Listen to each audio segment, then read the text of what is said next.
você. Eu acabaça na mulher e se travessa,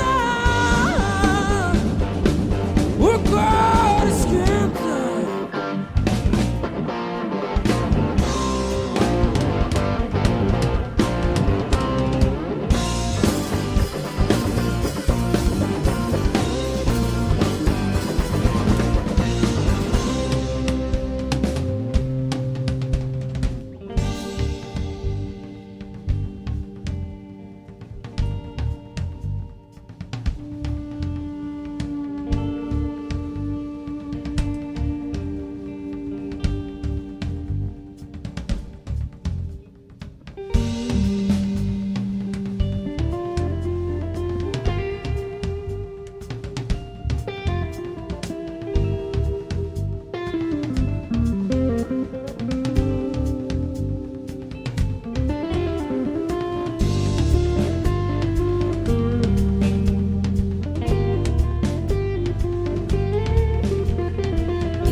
De quem não tem pra comer, mas que ouve o galo cantar e vai ver o dia nascer.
Boa tarde, nós somos a banda Galo Pardo.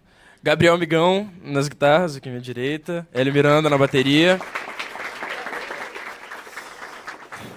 Vitor Fernandes. E eu sou Pedro Lacerda. Bem-vindo, Galo Pardo. Está no ar o Câmara Ligada, um programa para ouvir o som e o pensamento do jovem. As notícias falsas não são novidade no mundo, mas com a internet tomaram uma proporção perigosa. Uma pesquisa americana mostrou que 80% das pessoas não sabem diferenciar um texto publicitário de um texto jornalístico, que dirá de um texto que finge ser jornalismo e, na verdade, é uma grande invenção. Para conversar sobre notícias falsas e boatos na internet, estão aqui comigo a Patrícia Blanco, ela é presidente do Instituto Palavra Aberta, o Pedro Rafael Vilela, jornalista, e teremos via Skype o delegado Francisquini, do Solidariedade do Paraná. Você que nos acompanha pode mandar sua pergunta, o seu comentário pelo Facebook, pelo Twitter, ou liga no 0800 619 619, manda sua mensagem, ou também a gente tem o WhatsApp, 99620 2573. Quem vai receber as suas perguntas é o Nathan Vitor, ele é estudante de jornalismo e integrante do Conselho Jovem do Câmara Ligada.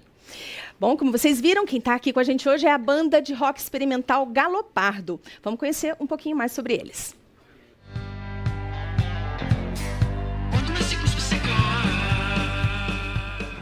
A banda brasiliense Galopardo surgiu com o objetivo de experimentar novas vertentes do rock brasileiro. Formada por iniciativa do guitarrista Vitor Fernandes, o som da banda nasce na música brasileira, passando pelo rock e pelo blues.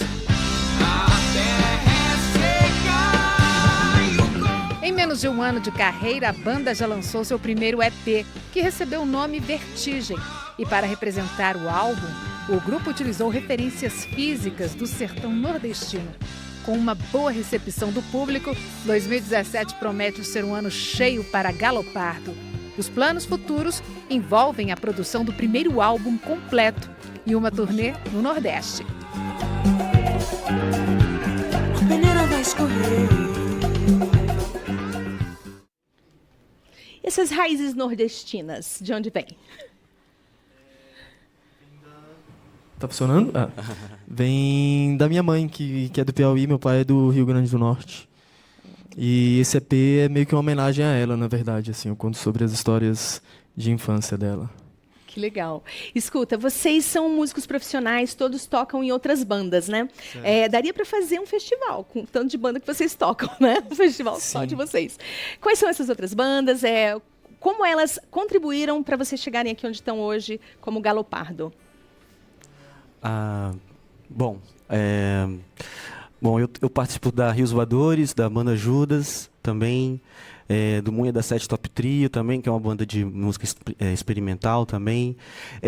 Assim, é uma turma muito unida, assim, todo mundo se conhece, as pessoas fazem participações nas bandas dos outros, e as bandas também, as pessoas ajudam na produção também das coisas. Quando a gente vai gravar, os amigos das outras bandas vêm junto, então tá uma turma bem unida, assim, e um vai dando pitaco no som do outro, vai escutando, vai participando, e tem um movimento da cidade, assim, de bandas, né? A gente chama de movimento grog. E tem também outros agregados também, né? Assim, existe uma diferença de idade aqui na banda, né? A gente tem algumas gerações na banda. Pedro pode falar também sobre isso. Não, certo eu exagero, tenho... né? Parece um velhinho. Né? Quem vê até acha. Migão é conhecido por tocar em todas as bandas da cidade, todas. Eu não... É difícil achar uma que ele não tenha feito uma participaçãozinha, assim. Não, mas falando sério, hoje você está com os projetos da Marechal, Matilda, Anzol Jubarte, Raquel Reis e Paulo Chaves, que eu estou participando com ele também. E eu vim da banda Meno, que é minha outra banda. Você perguntou como esses outros projetos colaboraram com a Galopardo, né? Isso. Eu acho que o fato de todos nós já termos tido contato com a música antes de termos a banda deu uma outra maturidade pra gente quando a gente começou a trabalhar com a Galopardo, sabe? A gente já chegou no projeto tendo bem certo o que a gente queria fazer. Tá tudo bem aí, Vitor? Certo. A gente chegou na banda já tendo bem certo o que a gente queria fazer com relação à proposta sonora e com relação ao objetivo de profissionalizar a banda mesmo. E ter participado desses projetos antes, com certeza ajudou a gente cometer os primeiros erros e passar pelas primeiras experiências que você tem que ter para se inserir melhor nesse meio, sabe? Legal. A gente já tem pergunta da plateia, então eu quero apresentar os meninos que estão aqui hoje. Peraí. Então, são os meninos do curso de jornalismo da Unip, de Brasília. Os alunos do Centrão, de Planaltina. E do Centro de Ensino Médio 404 de Santa Maria. Obrigada por terem vindo. A palavra é sua. Oi, meu nome é Atreio. Eu queria fazer uma pergunta para a Branda. Eu sou do Centro 01 Educacional de Planaltina. Foi muito difícil para começar a banda? Para começar a banda, mas se diz assim, tipo, juntar as pessoas? Isso. Então, a Galo Pardo surgiu como uma iniciativa do Vitor, que já toca há anos, assim, já trabalha como professor de guitarra, inclusive, há anos. E foi, inicialmente, a ideia do seu primeiro projeto autoral, né? Foi difícil pra caramba. Foi difícil pra caramba. Vários anos tentando achar uma formação e achar pessoas competentes e que tivessem realmente a fim de trabalhar essas composições. E aí, depois de chamar vários amigos, assim, competentes também, assim, que estavam afim, mas, assim, um teve filho e aí ficou enrolado, o outro teve outro problema, o outro... Enfim. Depois de 5 anos tentando chamar amigos, assim, aí deu certo durante o tempo, não deu. A gente chegou nessa formação. E quando a gente chegou nessa formação, foi tudo muito fácil. De repente, ficou super fácil. A gente lançou um EP. A gente começou, assim, já em menos de um ano, né? A gente já lançou, fez o EP, gravamos lá na Fumarte, e aí a gente já lançou. E já estamos trabalhando composições para o próximo trabalho, que vai ser o nosso disco. A gente vai tocar uma música aqui daqui a pouco. Essa primeira, inclusive, é do nosso EP. Essa que a gente tocou agora, Farinhada, é a primeira música do nosso EP Vertigem. Tem já mais pergunta. Da banda mesmo, onde vocês tiram inspirações da letra de vocês? Eu achei muito linda, parabéns. Poxa, obrigado. Essa primeira faixa, Farinhada, fala sobre a festa da farinhada, que minha mãe me fala muito sobre até hoje. E eu ouço essas histórias desde criança, que é a festa da feitura da farinha da goma da mandioca, que é uma festa mesmo, assim, onde as famílias se reúnem e passam, assim, alguns dias trabalhando e festejando a fartura da feitura da farinha. É isso. E as outras músicas desse EP estão dentro desse contexto também, com exceção da Vertigem, que a gente já traz um pouco mais para nossa realidade, tipo a herança que no caso os nossos pais, assim, a minha mãe e meu pai estão deixando para a gente possibilidades, assim, muito de uma realidade muito mais farta. E é isso, é esse caminho da geração da minha mãe e o que eu estou herdando, o que a gente está herdando e todas as possibilidades que a gente tem pela frente. Mais uma pergunta. Meu nome é Ellen, eu queria saber o que vocês acham a respeito de Brasília ser a capital do rock. Bom, Brasília é a capital do rock e capital de muita música também, né? A gente tem o Clube do Choro aqui, que é uma casa tradicional no Brasil, né? Atrai a atenção do Brasil inteiro, né? Vem gente do mundo e do Brasil inteiro e do mundo inteiro vem tocar aqui, né? Então, e aqui o rock também é expressão também, é uma cidade muito musical, né? Brasília, né? Tem a Escola de Música de Brasília, que é uma escola única na América Latina, né? Pela quantidade de alunos que ela forma, e desde o erudito ao popular, né? Então, Brasília acho que é a capital do rock e de muitas outras músicas, muitos outros gêneros musicais também, né? E eu acho que é também parte da vocação da cidade também, é uma cidade muito jovem, né? Então, o rock é um gênero jovem nesse sentido, né? Eu acho que é por aí, assim. A gente vai dar uma paradinha agora. Você que nos acompanha, manda sua pergunta pela página do Câmara Ligada no Facebook, pelo Twitter, ou liga 0800 619 619, ou ainda pode mandar uma mensagem pelo WhatsApp 61 99620 2573. Nós estamos te esperando. Antes do intervalo, mais Galo Pardo. Vamos dançar, gente? Essa música se chama Vertigem de Liberdade. Tá no EP.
Você sabia que a Defensoria Pública existe para garantir o seu direito? Está lá na Constituição.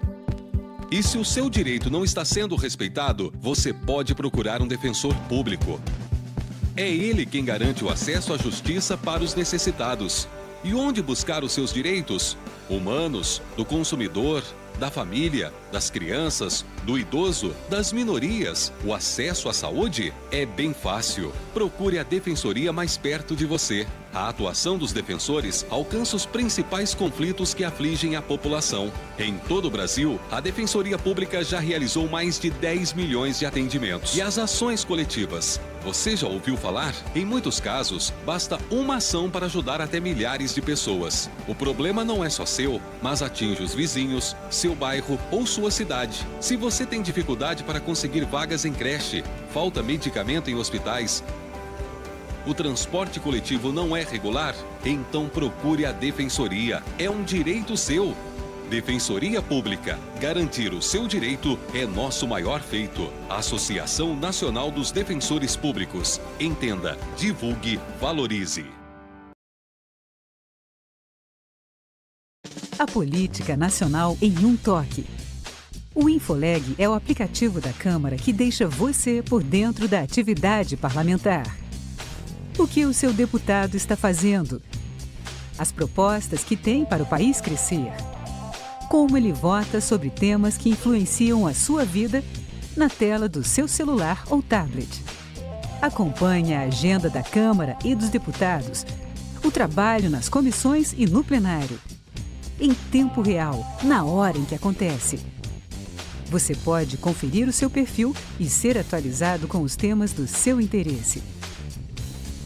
Transparência, interação e cidadania. A Câmara dos Deputados trabalha para você e por você. Agora você também pode acompanhar o jornalismo da Rádio Câmara no YouTube. Fique por dentro das últimas notícias da Câmara e das atividades dos deputados. É só acessar câmara.leg.br/YouTube. O Câmara Notícia vai ao ar de segunda a sexta-feira, à 1h30 da tarde. Eu sou Ana Raquel Macedo. Eu sou Jober Carvalho e esperamos você. Até lá.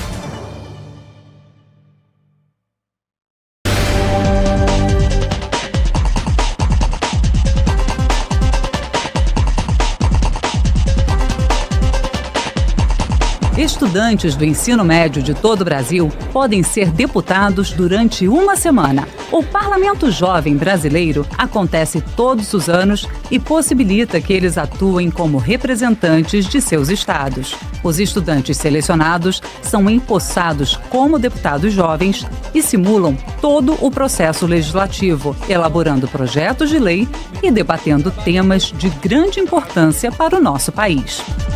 Participe! Acesse o portal câmara.leg.br e saiba mais sobre esse e os outros programas institucionais da Câmara dos Deputados. Informações também pelo Disque Câmara 0800 619 619.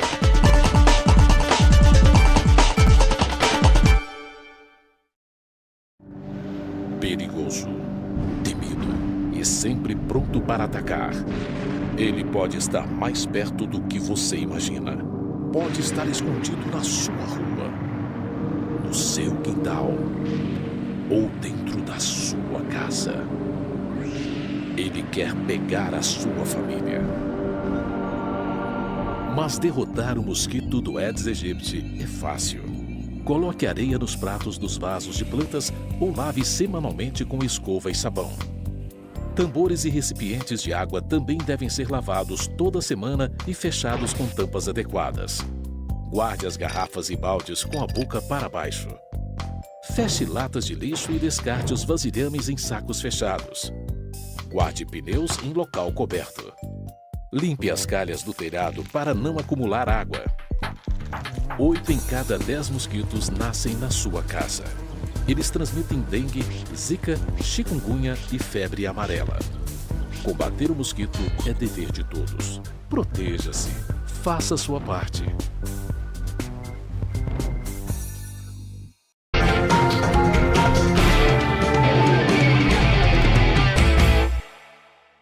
Estamos de volta com o Câmara Ligada. Hoje conversamos sobre notícias falsas e boatos na internet.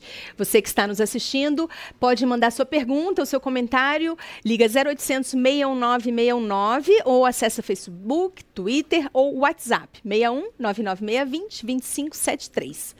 Nossos convidados hoje são Patrícia Blanco, presidente do Instituto Palavra Aberta, é uma associação que reúne as mais importantes associações da imprensa nacional, organizações Globo, Google, Abril, universidades e até o Banco Itaú, em torno da defesa da liberdade de expressão.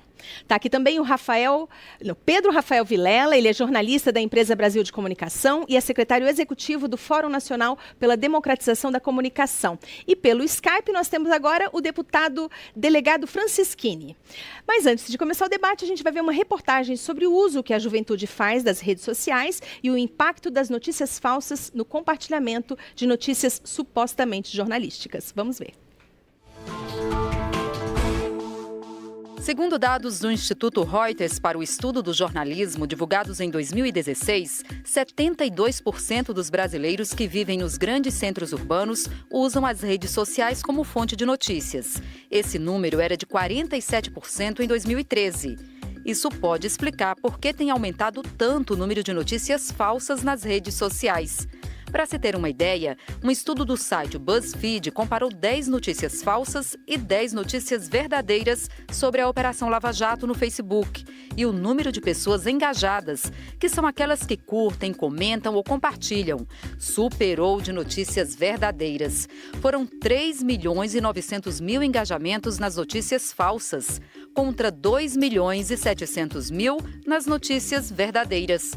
E é impressionante a velocidade como essas informações se espalham, com um potencial muitas vezes devastador para a reputação dos envolvidos. O próprio Facebook criou uma campanha para alertar as pessoas sobre como reconhecer uma notícia falsa e os problemas de seu compartilhamento. Para os especialistas, é importante sempre verificar a veracidade de um conteúdo para não cair nas armadilhas da mentira. Patrícia, Pedro, obrigada por terem vindo. Patrícia, qual é o papel dessas notícias falsas para uma democracia? A gente sabe que lá, nas eleições do Trump, as notícias falsas tiveram mais engajamento do que as notícias verdadeiras. A matéria citou a mesma coisa em relação a notícias sobre Lava Jato, né? O que você acha que está mudando nesse nosso mundo da política que corre certo risco com essas notícias falsas? Primeiro, eu queria agradecer o convite. É um prazer estar aqui conversando com vocês. Evelyn, obrigada. Pedro, boa tarde. Deputado. Realmente, a questão hoje das notícias falsas é uma preocupação de todos nós, e tem que ser uma preocupação de todos nós, principalmente com as possibilidades que essa disseminação e proliferação das notícias podem impactar a democracia. Você citou bem o caso do Trump, né? E o recente estudo do Pew Research Center dos Estados Unidos mostrou que 64% dos americanos acreditam que as notícias falsas impactaram, influenciaram na decisão e confundiram a tomada de decisão na hora da votação. Se trouxermos isso para o Brasil, isso é um ponto bastante relevante, porque a produção de notícias não verdadeiras ou que tem um viés mentiroso ou até para desestabilizar o mundo político pode impactar, sim, na decisão de eleições, na reputação de pessoas que estão aí na opinião pública, no setor público. Isso, então, pode realmente desestabilizar ou, pelo menos, gerar muitos problemas para a democracia que a gente tem. Não é um assunto novo, como você colocou na abertura do programa, é um assunto que a gente discute há tantos anos, só que com a internet, com a profusão e a facilidade de disseminação de um conteúdo não verídico ou de um conteúdo falso ou até com um determinado lado, isso tomou proporções que são preocupantes e a gente precisa ficar atento. Pedro, o Fórum Nacional pela Democratização da Comunicação trabalha a questão da leitura crítica da mídia, da alfabetização midiática há muito tempo. Isso ganhou uma nova importância, né? Sem dúvida. Inclusive agora, recentemente, há cerca de 2 meses, os relatores especiais para a liberdade de expressão da ONU, da OEA, também da Comissão Africana, lançou um documento, né, com parâmetros para governos, para, enfim, empresas de comunicação, de internet, empresas jornalísticas e os próprios usuários a saberem lidar melhor com o tema das fake news, né, das notícias falsas e tal. E uma das questões que é colocada, porque a gente tende a reações muitas vezes de querer criminalizar esse tipo de a liberdade de expressão na internet, mas uma das recomendações que se faz é que os governos adotem um tipo de alfabetização que inclua nos currículos escolares, inclusive, aprendizado sobre na melhor maneira de lidar na internet, enfim, com questões relativas a isso que faz parte hoje do processo de formação educacional de todo mundo. Então, incluir isso nos currículos escolares, a alfabetização para esse tipo de questão, por exemplo, é uma das iniciativas para a gente construir um ambiente melhor, né? Que a gente possa melhorar esse ambiente novo, né? Já não tão novo assim, da internet totalmente disseminada no conjunto da sociedade. Deputado Francischini, boa tarde. Obrigada por o senhor participar aqui do programa. Boa tarde. Tudo certo? O senhor está ouvindo direitinho? Olha só, ano que vem a gente tem eleição. O senhor acha que o Congresso poderia reagir a essas ondas de notícias falsas que afetaram eleições do Trump, aquele Brexit, né, a saída do Reino Unido da União Europeia? O senhor acha que o Brasil tem condições de criar algum mecanismo para evitar que nossas próximas eleições também sejam vítimas dessa proliferação de notícias falsas? Veja, o primeiro a gente tem que ter o cuidado de separar o que é liberdade de expressão, o que é as pessoas que querem dar a sua opinião política, do que a gente tirar o que é criminoso da internet. Nós não podemos afetar as pessoas que querem opinar politicamente se o fulano A, B ou C. Nós não podemos passar que há uma lei da mordaça. Isso nós não vamos votar nunca, talvez no Congresso, pelo menos na minha visão, talvez na de outros sim, uma lei que vai amordaçar as redes sociais, amordaçar principalmente os jovens que querem dizer o que pensam dos políticos. Por outro lado, existem crimes cometidos. Eu mesmo fui vítima.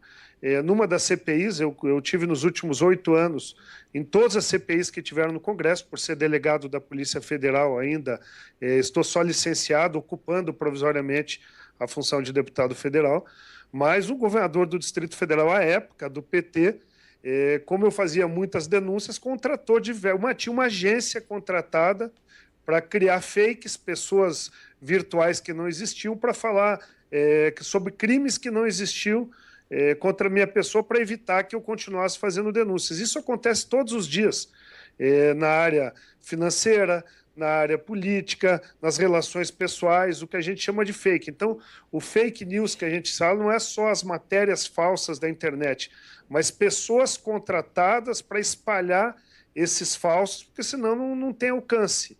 E aí que isso faz parte, né, da estratégia. A estratégia faz parte. Se não tiver aquelas pessoas que multiplicam acreditando ser verdadeiro, ou as pessoas falsas que dão a impulsão inicial para aquilo ter relevância e se multiplicar, não existe. Eu acho que nós temos que entrar aí.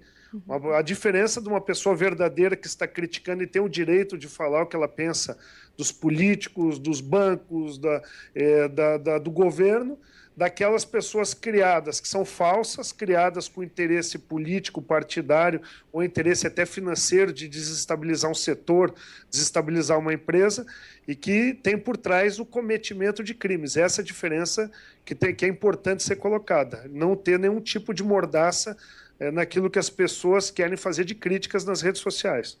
Obrigada, deputado. Eu vou passar aqui a palavra para o Natan. O Natan é do Conselho Jovem do Câmara Ligada, ajuda a gente a escolher nossas pautas. Natan, o que chegou aí? Então, a gente tem a participação aqui do Thiago Geleiro, não sei se eu estou lendo o nome dele assim, desculpa se estiver errado. No Twitter, perguntado se ele costuma checar a veracidade das notícias, né, antes de compartilhá-la. Ele disse que quase sempre, né? O Thiago tem que ficar um pouquinho mais atento, porque a Rosa Morena, ela disse que sim, sempre, ela tem esse hábito. E o Janilton, ele confirma aqui que é um sério problema a ser modificado, ele elogia aqui o tema, diz que é um excelente tema. E no Facebook, a Evelyn Pena, aqui de Brasília, ela diz que é maravilha, excelente iniciativa, também elogia o tema de hoje. A gente vai para o intervalo agora ou continua? Não, pode falar. Vamos continuar então. Tem uma pergunta do WhatsApp. A Jonice Bevig, ela é de Canoas, no Rio Grande do Sul, é isso? Isso. E ela quer saber como identificar as notícias falsas e como se proteger. É uma das dúvidas dela aqui que ela mandou. Tá bom, a gente preparou um manualzinho básico de como identificar uma notícia falsa na internet. Vamos ver. Tá pronto?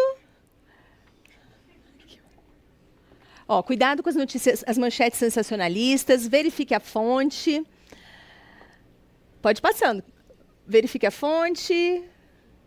Fique atento aos erros de português, né, que a gente rapidamente identifica que o negócio não é um jornalismo profissional. Lembre que uma foto pode ser uma montagem ou estar fora do contexto.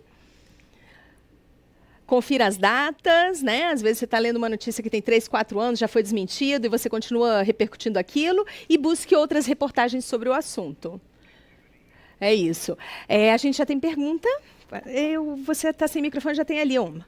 Depois eu trago. Pode deixar. Meu nome é Jéssica. Eu gostaria de saber, as pessoas que sofrem calúnia e difamação na internet por meio de boatos falsos, elas podem indenizar as pessoas, mas como indenizar uma publicação viral, que várias pessoas compartilharam? Ou já existe algum meio de descobrir quem foi o culpado pela publicação?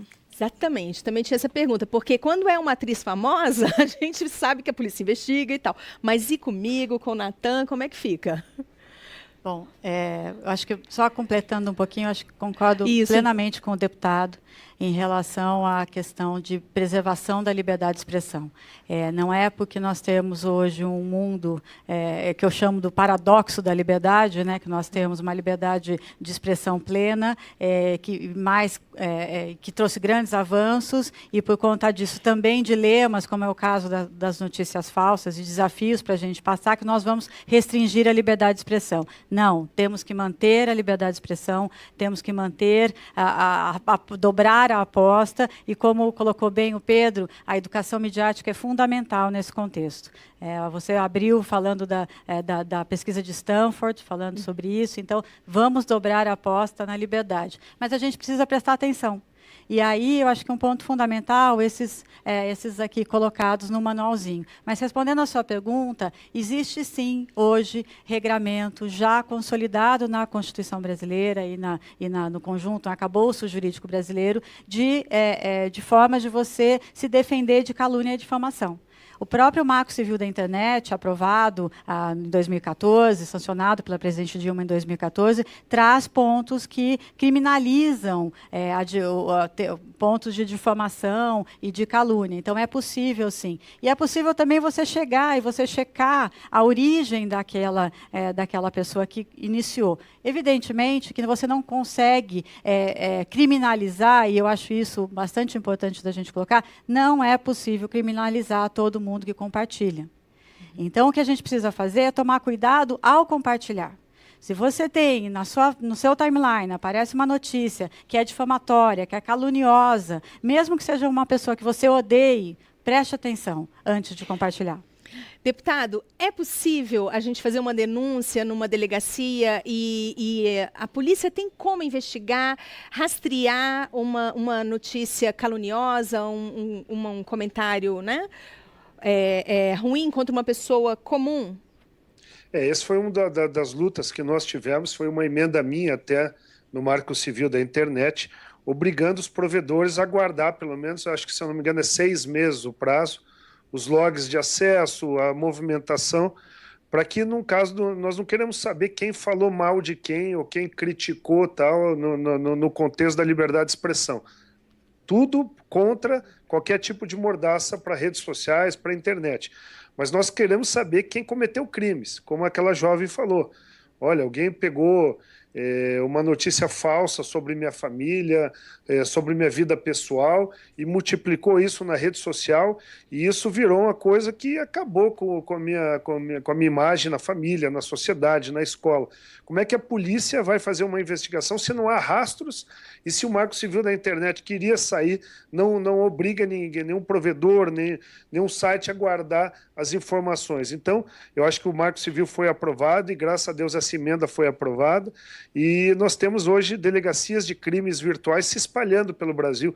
Aqui no Paraná é uma realidade. Então, muitos crimes contra a honra que são cometidos pela internet podem ser apurados através dessas delegacias. O que nós temos hoje de dificuldade é realmente provedores, servidores que estão no exterior e que nós precisamos de cartas rogatórias para o exterior para obter essas informações, e aí entra a grande dificuldade, como identificar lá no exterior, em alguns tipos de sites, em alguns tipos de materiais digitais, o rastro, se ele não tem obrigação conosco aqui no Brasil. Esse foi um grande debate do Marco Civil da Internet. E para terminar, eu acho que nós temos 2 projetos importantes na pauta agora para serem acompanhados por todos nós dentro desse debate de falsidades na internet.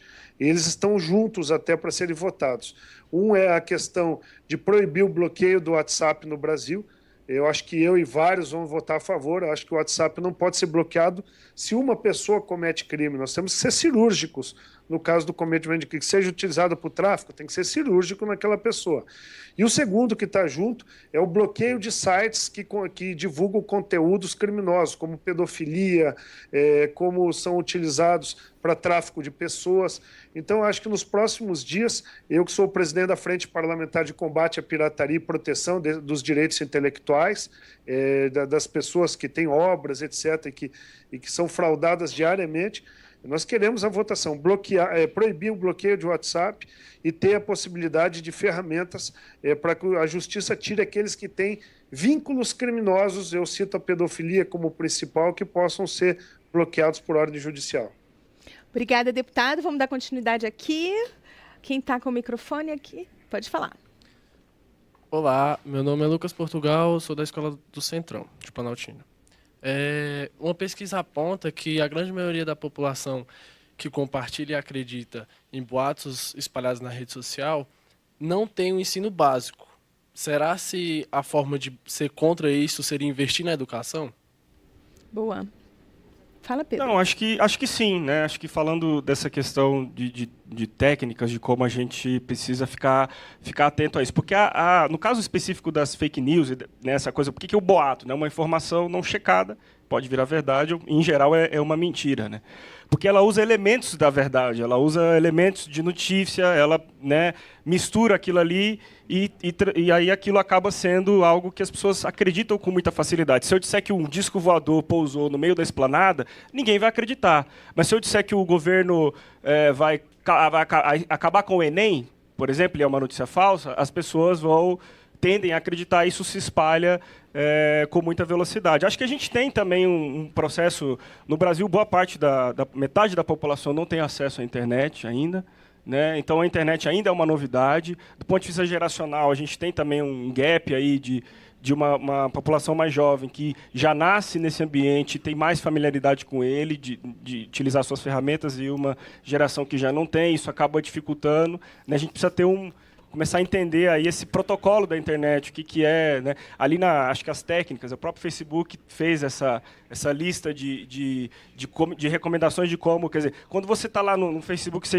já vê aquela notícia que às vezes você está doido para compartilhar, porque ela é algo que coaduna com a sua ideologia, combina com o que você está pensando, às vezes é uma notícia falsa, e aí você vê lá, tem que olhar ali, por exemplo, também o link ali. Aquele link muitas vezes é um link falso, que você vê que é de um site nada a ver, não é um site que tem nenhuma credibilidade. Então, também acho que é um pouco de tudo. A educação é fundamental nesse sentido, né? Mas todo mundo está sujeito, não é, acho que, uma questão só de quem tem um grau de instrução menor ou maior. Todo mundo está sujeito a isso, né? Só um comentário aqui que ele quer fazer. Pode falar. Boa tarde a todos que estão presentes aqui. Boa tarde, Pedro. Boa tarde, Bianca. Boa tarde, deputado. Bom, meu nome é Tiago, eu sou graduando de jornalismo da Faculdade Unip. Aproveitando o gancho da Bianca, falou sobre liberdade... Patrícia Blanco. Desculpa, Patrícia. Patrícia Blanco. Aproveitando o seu gancho que você falou sobre a liberdade de imprensa, a nossa Constituição de 1988, no artigo 233, fala sobre isso. Liberdade de expressão e pensamento, mas é vedado o anonimato. Você pode atingir alguém e ser processado por aquilo que você expressou do seu pensamento. Entendeu? Obrigado. Essa ponderação é bem relevante, acho comentário pertinente. Nossa Constituição torna a liberdade de expressão plena, mas veda o anonimato. E esse é um ponto que a internet trouxe de desafio para a gente discutir e avançar. Atrás de uma tela de computador, você pode se esconder. E isso faz com que a repercussão e a disseminação de notícias falsas fique mais fácil. Então, é fácil você, como ela colocou ali, eu não me lembro o nome da mocinha que falou sobre a questão da difusão de...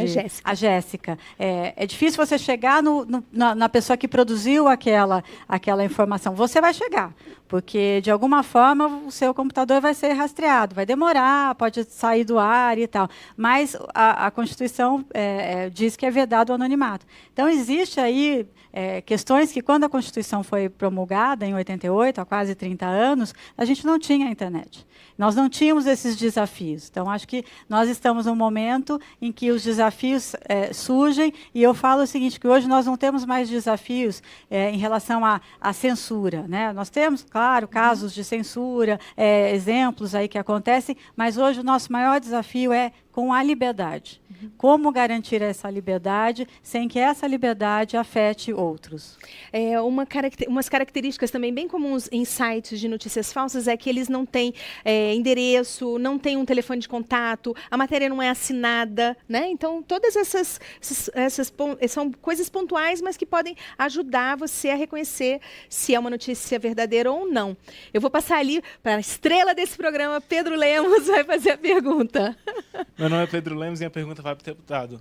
Deputado, você vê uma postagem, daí já cria uma opinião e acaba expondo para milhares de pessoas. Assim cria um debate, que muitas vezes vira um campo de batalha. Você acha que esse é um ponto de partida para criar um elo de ódios, ainda mais agora nessa próxima eleição? Não tenho dúvida. Muito pertinente a pergunta. Por exemplo, hoje, talvez alguns deputados tenham, como eu, uma grande projeção de redes sociais. Eu tenho, em média, 8, 9 milhões de acessos semanal na minha fanpage do Facebook. Então, virou um veículo de comunicação. Se você olhar as postagens, grande número de compartilhamentos, etc.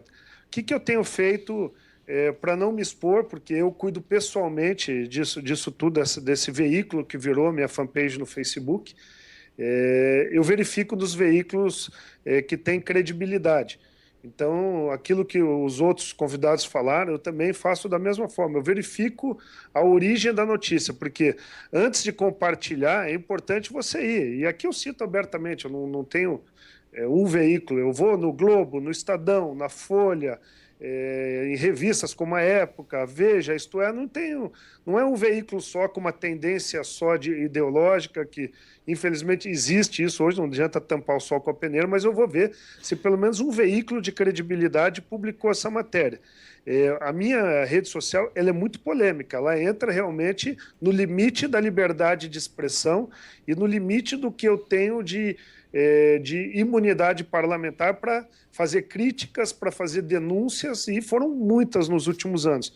Por isso que no começo eu falei, nós não podemos ter uma mordaça na rede social, nós temos que deixar o jovem livre, mas o outro jovem colocou de uma maneira muito boa, vedado o anonimato. Se você quer fazer crítica, se você quer denunciar algo, tem que botar a cara de fora, e por isso que a gente bate em tanto nessa situação de criar pessoas falsas, os fakes na internet. Eu acho que é mais ou menos isso. A gente não estimular com notícias falsas, mais ainda o embate. O embate é importante, o embate político, o embate de a gente tentar demonstrar a nossa posição perante aquilo que a gente acha errado na sociedade. Eu faço muito isso e por isso eu falo que eu confiro demais uma informação em veículos quentes antes de soltá-la na internet, Evelyn. Muito obrigada, deputado, pela participação. Parabéns pelo sucesso nas redes sociais. E nós vamos para o nosso intervalo. Você que está nos acompanhando, dá tempo de mandar sua pergunta. Entra no perfil do Câmara Ligada no Facebook, manda uma mensagem no Twitter ou no WhatsApp 61996202573. Estamos te esperando. E agora, mais Galopardo. Vamos dançar, gente?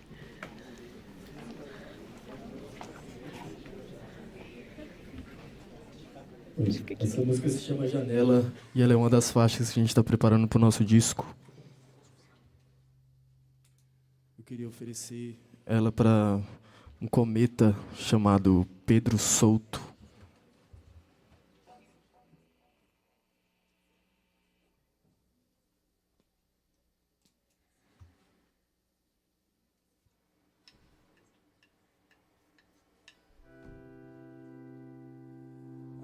Abre a janela que a chuva já vem pra te regar os sonhos. Abre a janela pro vendaval lavar todas as teias e inspirar seus corredores vazios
janela pro carnaval, não te levar às telhas.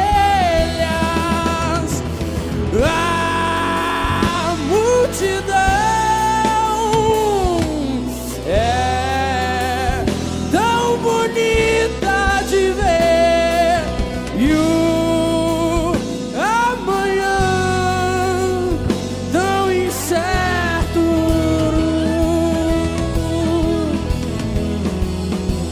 Na ilusão é tão mais.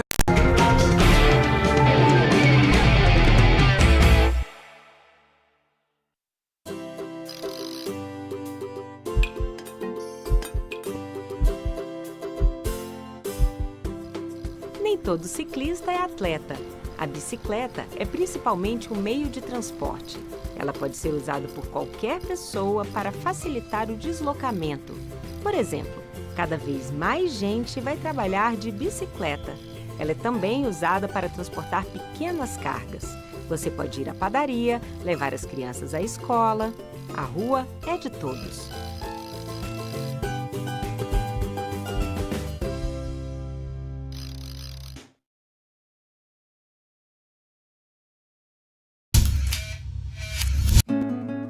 A pessoa leu Machado de Assis. Eu chorei com aquele poema. O pai não é somente aquele que bota o nome na certidão, não. É aquele que cria também. Antes eu chorava muito de ver a realidade daquelas crianças. Eu tinha que ir para fora para ter uma vida melhor, para conseguir um emprego, entendeu? Essa idade é só uma fase da vida e que bom que todo mundo vai passar por isso. Essas pessoas decidiram não acreditar que elas vivem num deserto de comida. Foi posto em cartaz uma peça para dar dinheiro para gente. O pessoal do Teatro de Arena fugir, principalmente as mais perseguidas, né?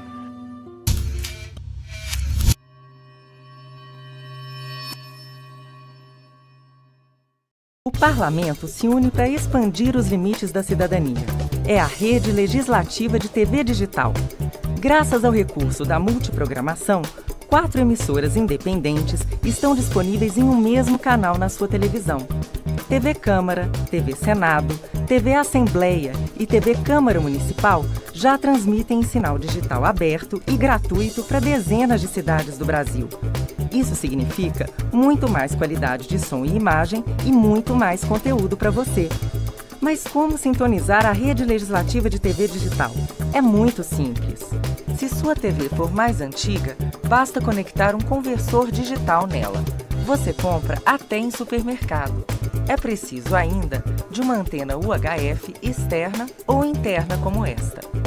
Se sua TV for digital, também precisa de antena UHF. Pelo controle remoto, procure no menu a opção Buscar Canais.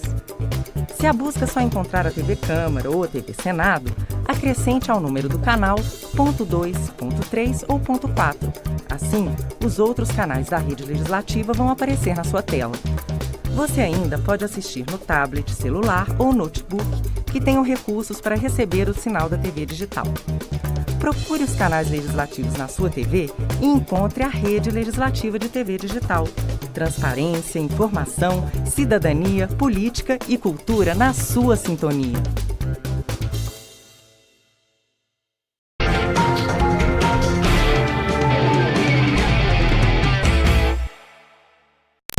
Estamos de volta com Câmara Ligada. Notícias falsas e boatos na internet são o tema de hoje. Estamos aguardando a sua participação pelo Facebook, o Twitter. Liga no 0800 619 619 ou manda uma mensagem pelo WhatsApp 61 99620 2573. Nós conversamos bastante sobre democracia, sobre como é que as notícias falsas podem afetar. Agora a gente vai ver uma reportagem sobre uma pessoa comum que teve um grande problema na internet. Vamos ver.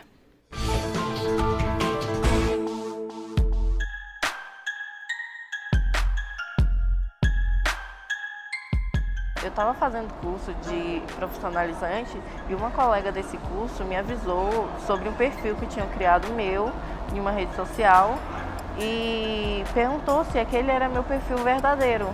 Só que aí eu desconhecia desse perfil, eu não sabia que ele existia, eu nem sabia da existência dele.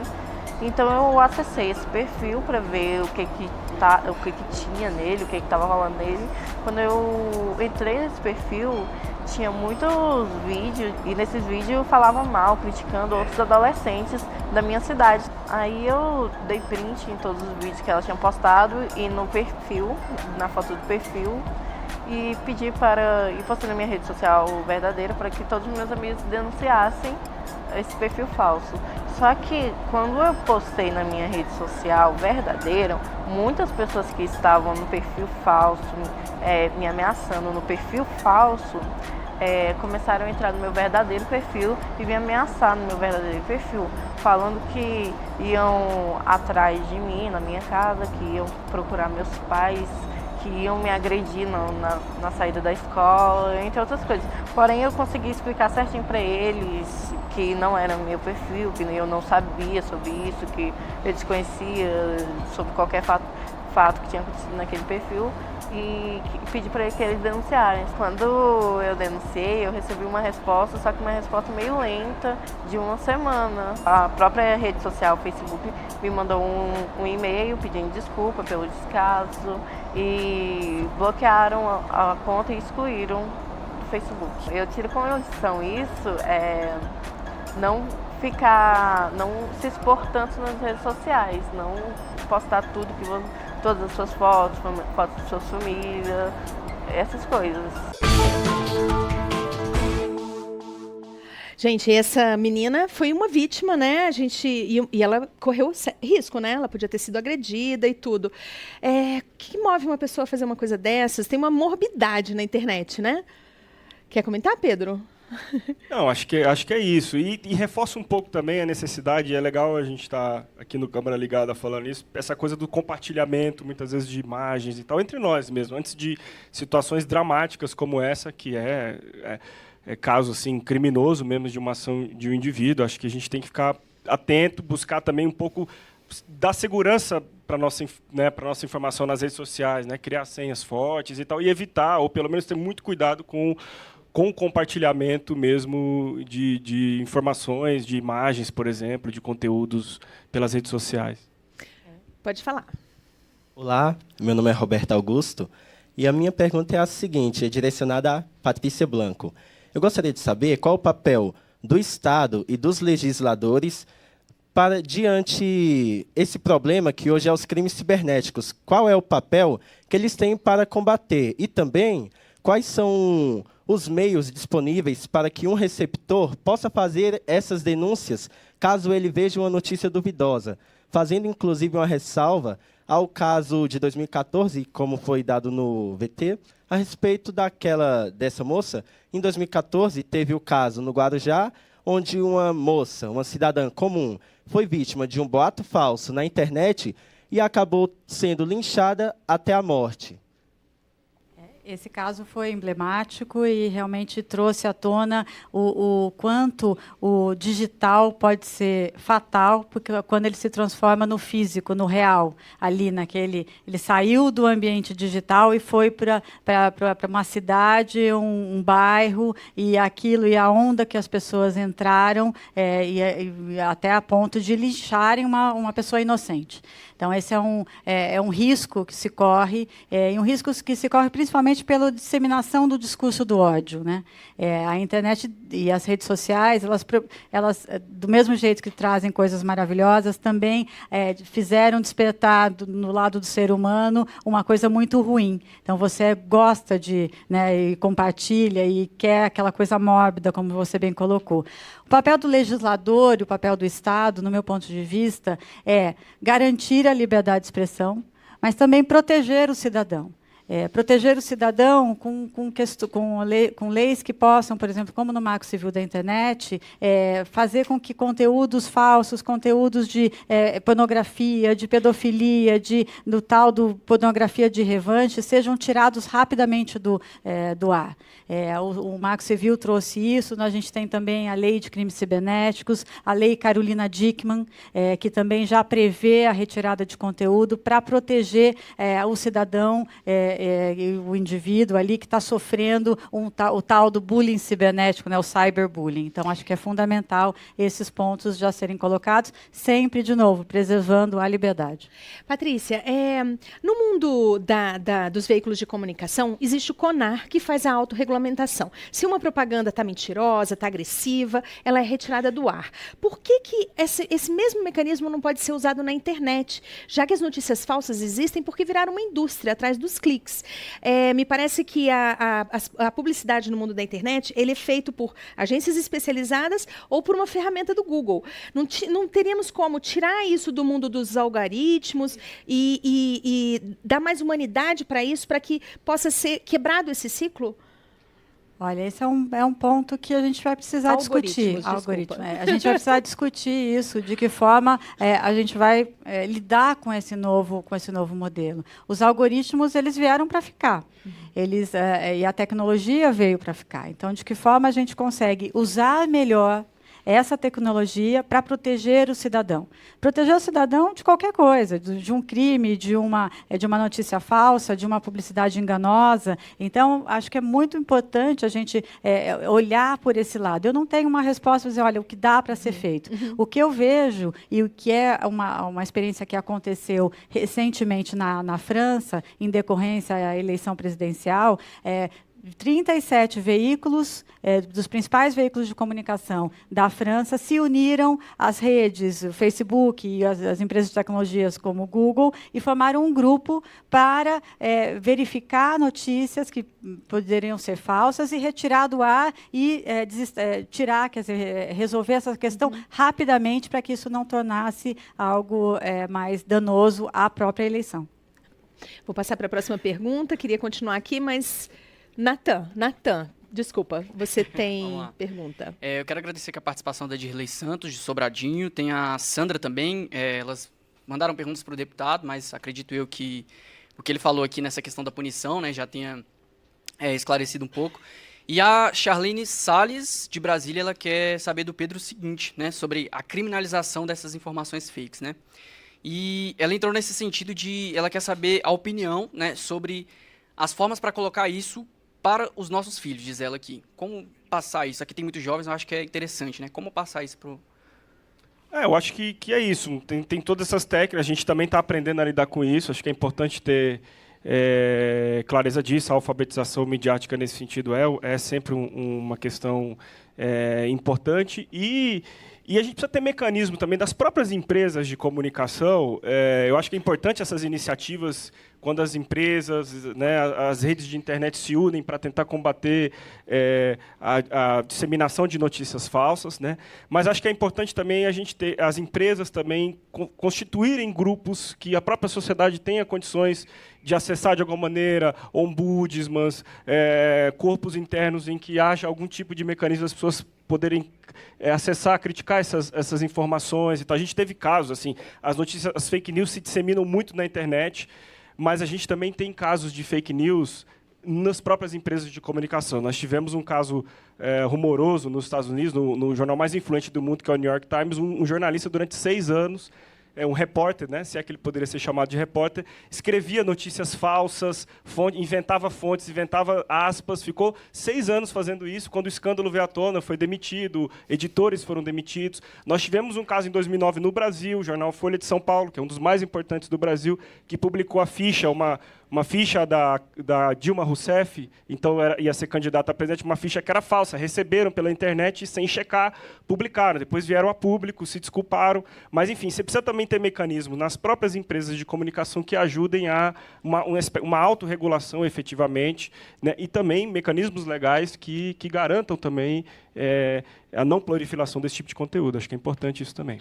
Patrícia. O Pedro colocou muito, isso é muito necessário e cada vez mais importante. E aqui a gente tem estudantes de jornalismo, né? E que a necessidade de termos o jornalismo profissional forte, qualificado, independente e que cheque as informações. Então, acho que até com erros do passado, o próprio mundo jornalístico está vendo e está sentindo a necessidade de criar, mesmo ou internamente ou externamente, agências e departamentos de checagem de informação, para que eles também não, naquela correria de querer publicar no tempo real, não acabem aderindo também a boatos e a disseminação de notícias falsas. O Câmara Ligada foi ouvir alguns deputados sobre esse nosso tema. Vamos ver.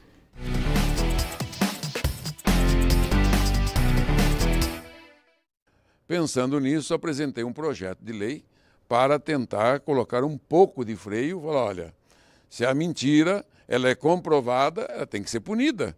Não pode, né, a rede mundial de computadores. E agora, com o projeto da Premier Angela Merkel, ela está punindo o provedor. Então, eu estou adaptando, estendendo o meu projeto também para punir o provedor que divulga a mentira, a meia-verdade, a falsidade, a intriga, o ato terrorismo. Veja o caso da baleia azul. Tem cabimento? Tem que punir, né, quem divulgou e o provedor também, porque ele tem que ter mecanismo de controle desse tipo de problema grave que trouxe tantas mortes, está trazendo em todo o Brasil e em todo o mundo. Uma mulher no Guarujá foi linchada até a morte por causa de uma falsa notícia de que ela praticava rituais de bruxaria envolvendo crianças. Isso não era verdade. E o linchamento dela foi filmado, inclusive. As pessoas foram presas e pagaram pelo seu crime. No Rio Grande do Sul aconteceu recentemente um novo linchamento por causa de uma falsa notícia. No Rio de Janeiro, um rapaz uma matéria do Globo teve que dizer para as pessoas que ele não era um informante da polícia no Complexo da Maré, porque saiu uma falsa notícia nesse sentido. Então, por favor, não façam isso, porque você pode ser a vítima, você pode ser a próxima vítima do momento. Eu, por exemplo, sou muito vítima de calúnias e falsas notícias. Tem uma falsa notícia absurda que diz que eu apresentei um projeto de lei para mudar a Bíblia. Outra diz que eu xinguei os cristãos, diz que os cristãos eram palhaços, né? Há uma outra falsa notícia dizendo que eu dei uma entrevista para a CBN defendendo a pedofilia. É tudo mentira, é tudo calúnia, inventada por gente sem escrúpulo, por gente desonesta que aproveita o anonimato da internet para inventar essas falsas notícias e colocar em circulação. Notícias falsas têm um impacto direto na mobilização, no engajamento da sociedade e na radicalização da luta política, porque hoje em dia você tem uma polarização muito forte e é necessário combater notícias fantasiosas, porque isso produz desserviço à democracia e temos que valorizar o jornalismo autêntico que oferece dados e informações para a sociedade.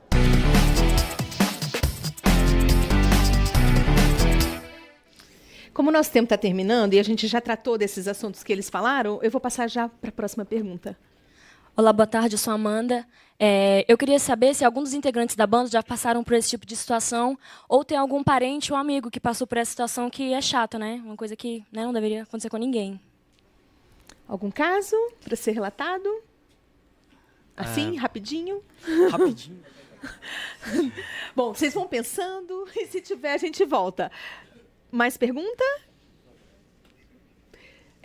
Você está com o microfone, não? Tem alguém com o microfone, gente? Ai, desculpa, é que estava atrás de mim. Pode falar. Boa tarde, eu sou estudante do Centrão também. Eu queria comentar uma frase bem conhecida que fala que uma mentira contada várias vezes acaba se tornando uma verdade. E como o Pedro ele falou que sobre a campanha de alfabetização. Isso, mediática, exatamente. E eu queria falar como essa campanha ela iria chegar, ela sair do papel, porque não é só nós adolescentes que passamos por isso. Tem avós em casa que tem o celular hoje em dia, todo mundo tem, não é só crianças. E eu queria saber como chegaria esse programa, não sei, esse projeto, para alcançar todo mundo, não somente os jovens ou as pessoas que têm acesso. Acho que são várias questões. Uma outra questão importante é a segurança dos dados, a proteção dos dados. Quando a gente vai criar uma conta no Facebook, a gente vai dando ok, nos termos e condições, a gente muitas vezes não sabe como é que esses dados são tratados. Aliás, a gente já sabe, são usados muitas vezes para sobre o argumento de melhorar a nossa experiência na rede social, mas usado para fazer publicidade. Esses dados são vendidos. Então, a gente precisa também de uma educação que nos proteja, né, que proteja os nossos dados. Nós precisamos de legislação, inclusive. Está em tramitação no Congresso Nacional, nesse momento, um projeto de lei de proteção de dados pessoais, né, que vai, inclusive, tratar dessa coisa de guarda de logs, até que ponto as empresas... Porque a gente coloca todas as nossas informações na internet. Quer dizer, o Facebook hoje tem praticamente 1 bilhão de usuários no mundo inteiro. O Facebook tem mais informações de cada um de nós do que o próprio governo teria de nós, né? Você imagina. Então eu acho que é um conjunto de elementos que passa, né? Por exemplo, a ONU, como eu já havia dito, sugere colocar isso nos currículos escolares. Nós precisamos de legislação de proteção de dados pessoais. É um conjunto de elementos para conseguir dar um alcance geral. Mas estão começando a surgir também cursos de checagem de informação na internet. Então, pode fazer busca, checagem de informação, que você vai ver. Cursos online, cursos presenciais, oficinas. Eu dei uma olhadinha nisso. É só fazer a pesquisa na internet. Bom, terminamos aqui, mas você pode continuar ligado no Câmara Ligada, acompanhando a gente camaraligada.com.br ou na nossa página do Facebook, no Twitter, no Instagram. Eu agradeço o apoio de todos os parceiros, mas eu queria dedicar o programa de hoje ao Pedro Souto, né? Um jovem músico brilhante que nos deixou na semana passada. Espero que esteja em paz, e assim como a sua família. Obrigada, Galopardo, obrigada a todos vocês e até mais.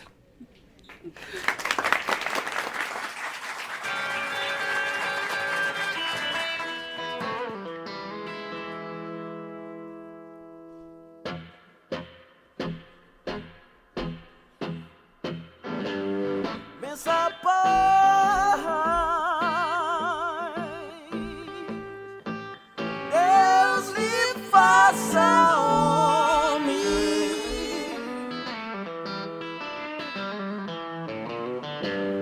Bença mãe.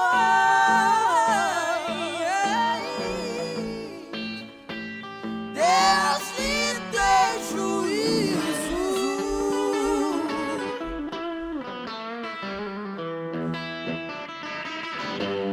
Faça o que fizer, mas faça bem. 99 não é 100.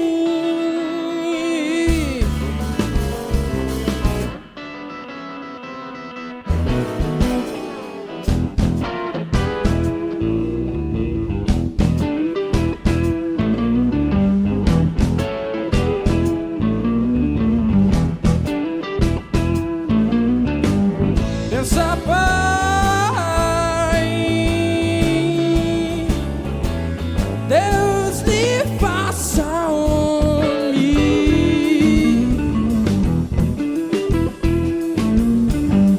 Pensa, mãe,